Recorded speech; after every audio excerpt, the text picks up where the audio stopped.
যদিন গরিব মানুষে তার নিজের হকটুকু না পায়, আপনি যদি গরিব হকলোর হকটুকু আদায় করতে না পারেন, তো এই কোরবানিটা আপনার কতটুকু আল্লাহ তালার কাছে গ্রহণযোগ্য।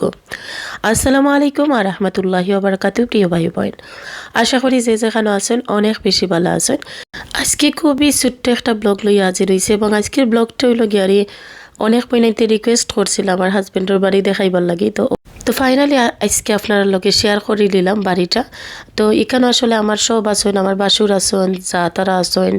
তো এই ব্লগটা আসলে আমি করছিলাম ওই সময়, যে সময় শুভে বরাত আছিল। তো যে সময় লন্ডন আইতাম চিন্তা করলাম যে শুভে বরাত সিন্নিটা কইরেও আইই। তো বাড়িতে আসলে একটা আয়োজন করছি ছোটো মুটো করিয়া। তো সব ওখানো বিজের লাগে সেউরে এখানে দেখা যান না, এমনকি তা বাচ্চা যারা আছেন আমার বাসুরের ছেলে মেয়ে সব তারা স্কুল হলো, যার লাগে আসলে খুবই নিরিবিরি পরিবেশটা দেখতে পারা, কিন্তু নর্মালি নিরিবিরি নাই। অনেক অনেক মানুষ আছেন বাড়ির মাঝে, অনেক সুন্দর লাগে। আর এখানে আমার বাসুরের ছেলে তারা খানির অর্গানাইজ করিলাইরা একটু বাদে মসজিদ থাকি জুম্মার নামাজ আদায় করিয়া সব মানুষ সকল আইবা। আরও মানে প্রথমে আসলে হুজুর তারা রেখা বানিয়ে হইব, লগে মই মুরব্বী যারা আছেন তারা খাইবা, এরপরে আসলে সিন্নি দেওয়া হইব। তো আমি খুবই তাড়াহুড়ার মাঝে আসলাম, কারণ দুপুরের খাওয়া দাওয়া পরেও আমি বাড়াই যাবো, কারণ এই সময় আমরা কক্সবাজারের উদ্দেশ্যে রাতকের ভিতরে রওনা দিতাম আসলাম। তো আপনারা নিশ্চয়ই কক্সবাজারের ভিডিওগুলো দেখছেন, অলরেডি আমি শেয়ার করে লাইছি। তো যাই হোক, ফাইনালি আমার হাজবেন্ডের বাড়িটা আপনার লোকে শেয়ার করছি, কিলা লাগলো অবশ্যই জানাইবা। তো আর অনেকে আসলে কমেন্টসও জিজ্ঞাইবা যে আমার শ্বশুর আসেননি, শাশুড়ি আসেননি, তোর লাগে আপনারা কই দেয়। তারা আসলে আমার শ্বশুর আমার বিয়ার আগে মারা গেছেন, আর আমার বিয়ার পরে আমার শাশুড়ি মারা গেছেন। তো আমার আব্বা আম্মাও নাই, আমার শ্বশুর শাশুড়িও নাই। আমার হাজবেন্ডও এতিম, আমিও এতিম। তো এক কথায় বুঝরা তো দুই এতিমরা আল্লাহ এখানে করছেন, আলহামদুলিল্লাহ। তো যাই হোক, এখন যে কথাটা আসলে আমি কইতাম আসলাম একটু হইল গিয়ারি, যে ও যে কুরবানিটা যে আমরা দিলাম, আমরা কুরবানি শুধু টেকা দিয়া দায়িত্ব শেষ হয় না, যে গরুটা কিনা জবাই কইরা তুমি তোমার বাটি লাইও বা বন্টন করি লাইও, ইলাখানি আসলে কুরবানি আদায় হয় না। তো আপনারা লগে কিছু ভিডিও আমি ক্লিপস শেয়ার করতাম চাইমো, যেগুলা দেখলে আপনারা বুঝতে পারবা যে বর্তমানে গরিব অসহায় মানুষের লইয়া কি পরিমাণে আসলে এই ঈদও কিছু বড় লোক নামের অমানুষগুলায় ক্রিটিসিজম করছে তারারে লইয়া।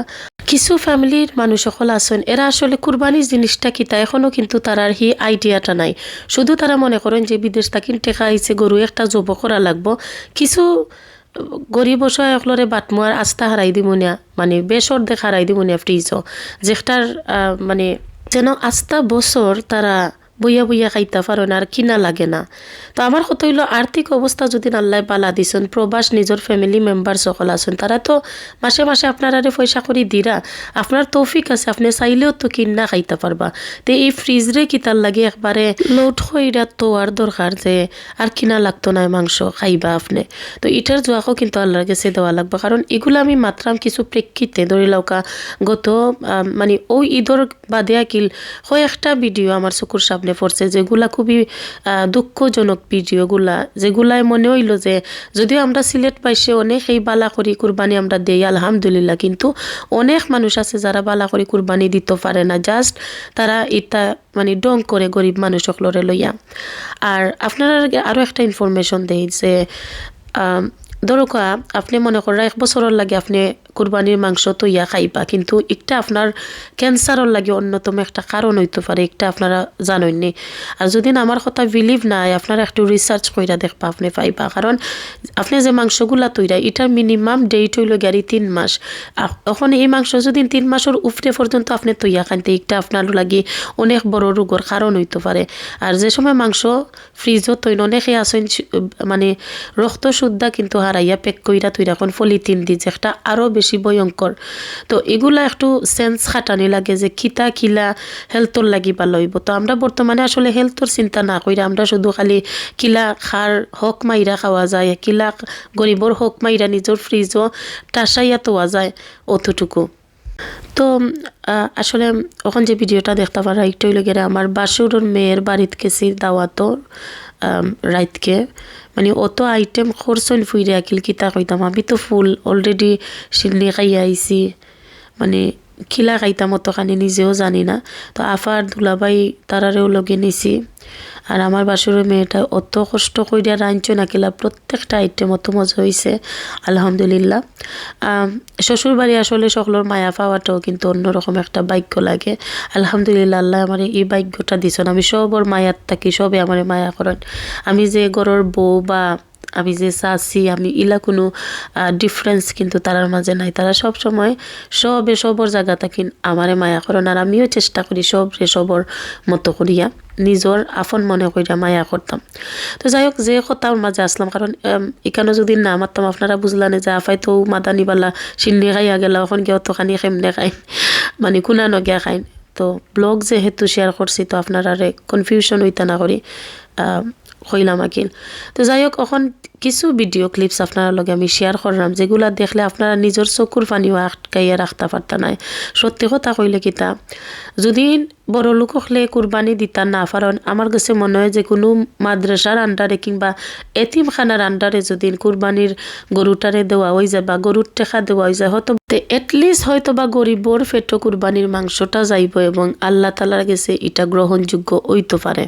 আপনারা যে ভিডিওটা দেখরা এখানে দেখতে পাররা যে ঢাকার কোনো একটা বাসা থাকিন মানুষ হকলে ওলাখানি ইটাইয়া দিয়ে একটা টুকরা কইরা মাংস এবং একটা লইয়া গরিব মানুষ হকলে মানে খুবই মানে এই দৃশ্যটা আসলে কতখান কষ্টদায়ক হইতে পারে আপনি বুঝরানি। মানে এক টুকরা মাংসর লাগি মানুষে কিলাখানি মানুষের গেটির সামনে উবাইয়া আসলে এক টুকরা মাংস নিবার লাগে 8টা উফরে দি তুললা ফাতের, এটা যে আল্লাহর কাছে কতখান অপছন্দ নিয়ে হইতে পারে আপনারা বুঝরানি। কারণ একটা গরিব মানুষের দীর্ঘশ্বাস আপনার ধ্বংসর কারণ হইতে পারে। ও যে তারা মাংস না পাইয়া নিরাশ হইয়া আল্লাহর কাছে বিচার দিয়া জারগিল, একটার বাদেও কিতা আপনি আশা করবানি যে আপনার কুরবানিটা হইছে, আপনি যে গরুটা দিলাইলা একটা আপনি জান্নাতও যাইবা গিয়ে, এটা ইম্পসিবল, কোনো লাখানি পসিবলও নাই। কারণ গরিবর হকগুলারে ইলাখানি আদায় করেন না, ও মানুষের মতো আদায় করেন না। গরিবর হক কিতা ওটা বোঝা লাগবো। আপনি দয়া কইরা গরিবর অসহায়ত্বরে লইয়া কোনো লাখানি আপনারা মজা করেন না জানো, কারণ ওই তো পারে এই মজাটা একটা সময় আপনার ধ্বংসর কারণ। এবং আমি জানি না ঢাকার অবস্থা তো আরো ভয়াবহ, ইটা মানুষ নি না ও মানুষ সকল তাকইন আমি আসলে জানি না।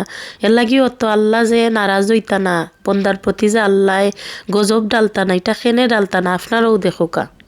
মানুষের মানে পতনের মূল কারণ কিন্তু মানুষের নিজের খাইসলত। এখানে এসে আমরা একটু মাংস পাইলাম না, বকা শুনলাম, অনেক কিছু শুনলাম। সবাই বকা দেয় আর বলে দাঁড়া করে বলে যে যাও যাও, গালিগালাজ শুনতে হয়। সারাদিন হাঁটলাম, একটাও মাংস পাইলাম না। তারপরে এই সন্ধ্যাবেলাও যদি না পাই অনেক খারাপ লাগবে। অনেক ঝাড়ি মারে ভাইয়া, ভিতরে ঢুকলে গালাগালি করে আর ওনারা বলে যে মাংস দেওয়া যাবে না, দিয়ে ফেলছি, মিথ্যা কথা বলে, কেউ দিতে চায় না। আমরা সারাদিন হেঁটেও মাংস পাই। মানুষ এক টুকরো মাংসের জন্য বিত্তবানদের দ্বারে জটলা করে আছে। অনেকের অভিযোগ মাংস না দিয়ে উল্টো ধমক দেওয়া হচ্ছে তাদের।